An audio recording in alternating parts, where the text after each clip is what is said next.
we're going to use completing the square to factorise these quadratics now.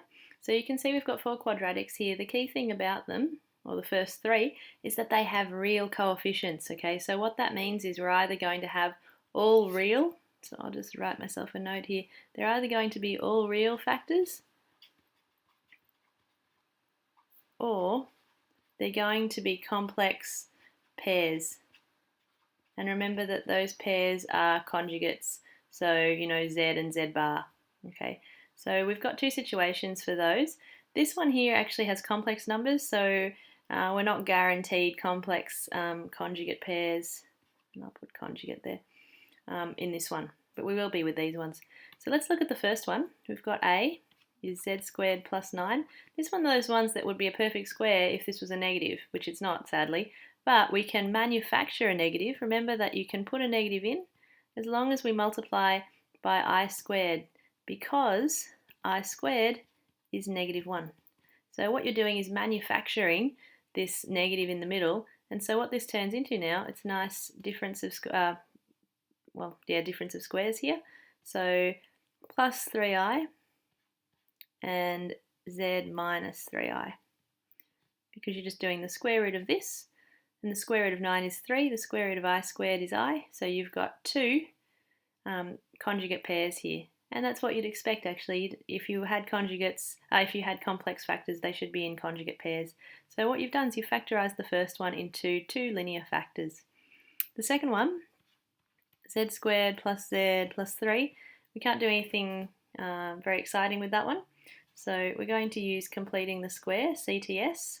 Okay, so we're going to write down the first 2 terms, take the second term, which is a 1 in front of the Z, the coefficient, halve it, which would be a half. Then we square it, which would be a quarter. We add it and we subtract it, and then we add on the rest.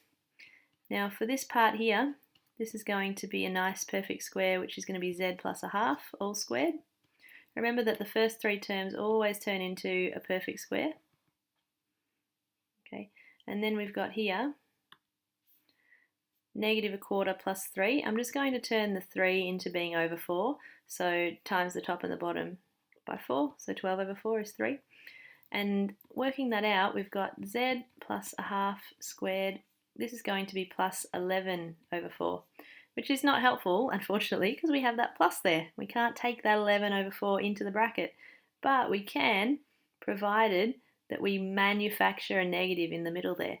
And we can do that by multiplying this 11 over 4 by I squared. So we can manufacture that negative sign because this is -1.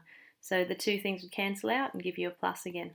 So now we can actually take this part here, everything that's here, and put it into the bracket as a square root. And we're going to do that on the next line.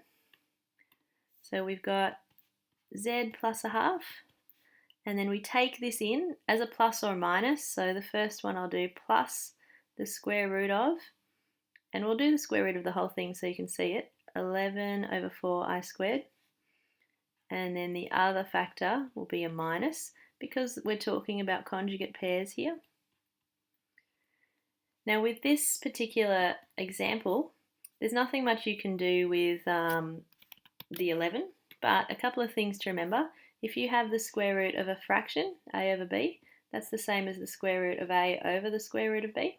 So you can split up a square root over a fraction. And the other thing to remember is also if you have the square root of a times b, that's the square root of a times the square root of b. They're those key surd simplification formulas that you need to use. So if we look at this expression now, I'm going to use those to simplify. This is now root 11 over the square root of 4, which is 2, and the square root of I squared is I. And the same thing will happen with the other factor, be root 11, square root of 11, over the square root of 4, which is 2, and the square root of I squared is I. So they're the 2 factors that you're going to have for this expression here. Okay, 2 linear factors. They're linear because you've only got a power of z here is the power of 1. And the other thing to check, they are complex conjugates because you've got the same thing here, the plus a half, and then you've got the minus and the plus there that tell us that these are conjugate pairs. So there are two factors. Okay, the next one, you could try the next one on your own. See how you go with it. I'll do this one just in a darker pen. Break it up a bit. So with this one, first thing to do is if you've got a quadratic and you've got something that's not 1 out the front, it's best for you to factorise that out the front. So actually take it outside a bracket. So this will become z over 2. This will become a half. Just because it's easier to now do completing the square on something that's in that form. Okay, so I've got my 2 out the front. I'm going to z squared minus z over 2. Okay, you've now got a half here, which is the coefficient of the second term, a half. Okay, now what you have to do is halve that, which will be 1/4. You square it, which will be 1 over 16. You add it, you subtract it, and you add on the rest. Okay, now the key thing here, again, remember, is that this part here will always be a perfect square. And we can see that in this example, I'm actually going to change to big square brackets here because I'm going to use round brackets for the squared terms here. So it's better just in terms of brackets. Try and use different brackets rather than lots of round brackets. It can get a bit confusing. So this is now going to be z minus, because of the minus there to get a plus, the square root of this, which is 1/4 squared. And you can think in your head, you're going to have minus z on 4 minus z on 4, and that would be minus z on 2, minus a half z. And then here we've got minus 1 over 16.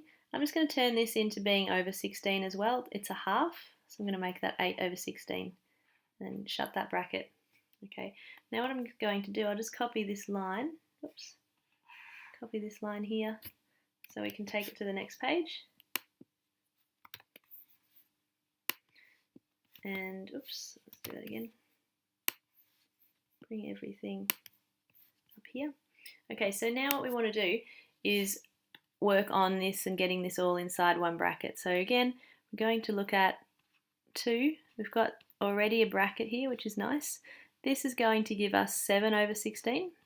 And again, we don't have that nice negative that we'd like here, so we're going to manufacture that negative, okay, by multiplying this by I squared to turn that into a negative.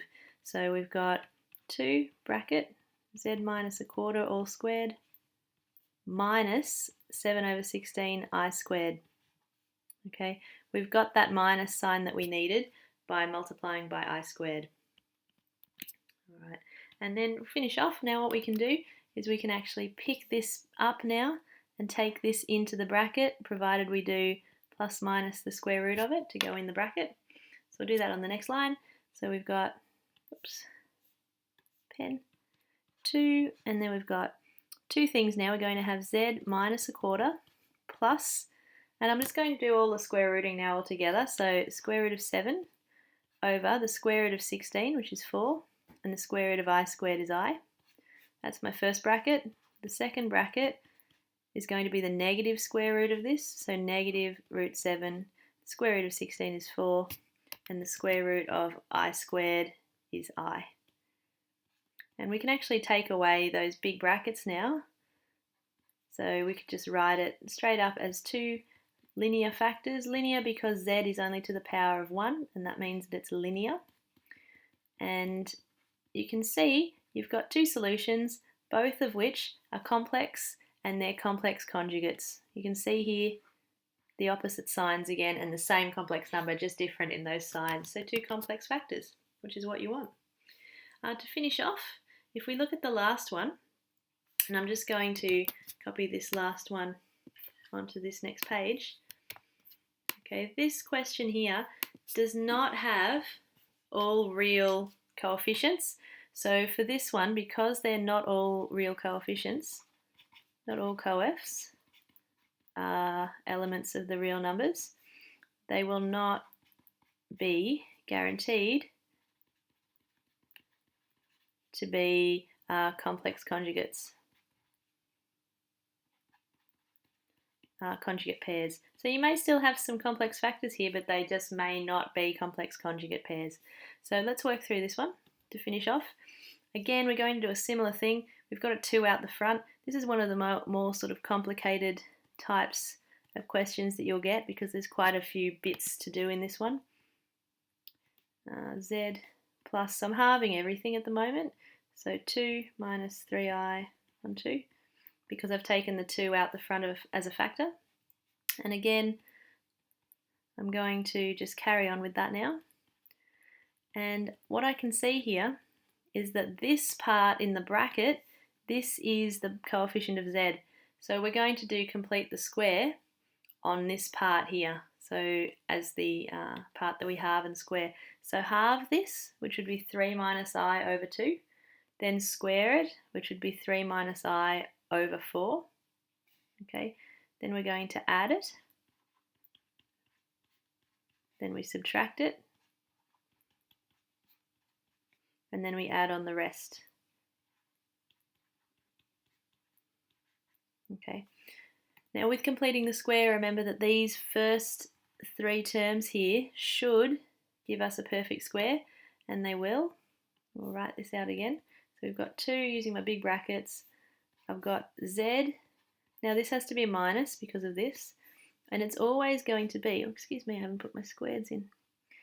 It's always going to be this square root here, add or subtract, okay? And because here we know it has to be a subtract to get the plus, it's going to be the square root of this term, so it's going to be 3 minus I over 4 inside that bracket all squared. Then what we're left with is this minus 3 minus I all squared over 4, and this part here. And I can see here this is over 4. As soon as I see that, I think to myself, let's make this all over 4 as well, because then I'll be able to combine everything together. So I'm going to turn this into being over 4, so 8 over 4, and then minus 6i over 4. I'm just making everything over 4. I'll make my life a bit easier later on. So the thing that I would do at this point now, this looks ugly as, okay, the way it is, expand and simplify. Always a good idea if you've got something that looks as ugly as that. So we're going to, everything that's in this bracket is already factorised. This we're going to expand out, so this will become minus, I'll expand it into a bracket, so 9, because you can imagine that we've got 3 minus I and a 3 minus I, so you can do this extra work if you want to have the extra line. So 9 minus 3i plus I squared, which will be 9. And you can just do this off to the side, you know, and then erase it or do it in a different colour. So you're going to have 8 minus 6i. So actually this part here that we've got is going to be, and I'll just get rid of that. Oops. So all of this part in here is going to be 8 minus 6i on 4. We've just expanded that out down here. And here we've got plus 8 minus 6i over 4. And you can probably see what's going to happen here, which is beautiful. It's always lovely when this happens, which is going to be a full cancellation here. So expanding this out, nearly done. The negative sign going through both things here, negative 8 over 4, oops, and plus 6i over 4. This is already a plus 8 minus 6i over 4. So you can see here that you're going to have cancellations. The minus 8 and the plus 8 over 4 cancel, and the plus 6i and the minus 6i over 4 cancel. So all you're left with at the end of all that work is the 2, and then the 2 factors that are actually the same factor repeated, which is z minus 3 minus I over 4.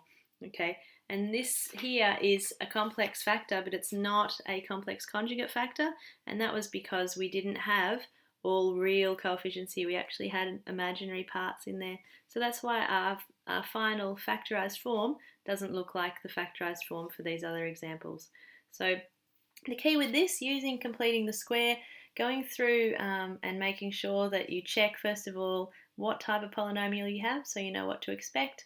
And a good tip is when you have anything in front of the z squared that is not 1, factorise that out before you complete the square, and you'll just have that the constant factor at the front of your final answer.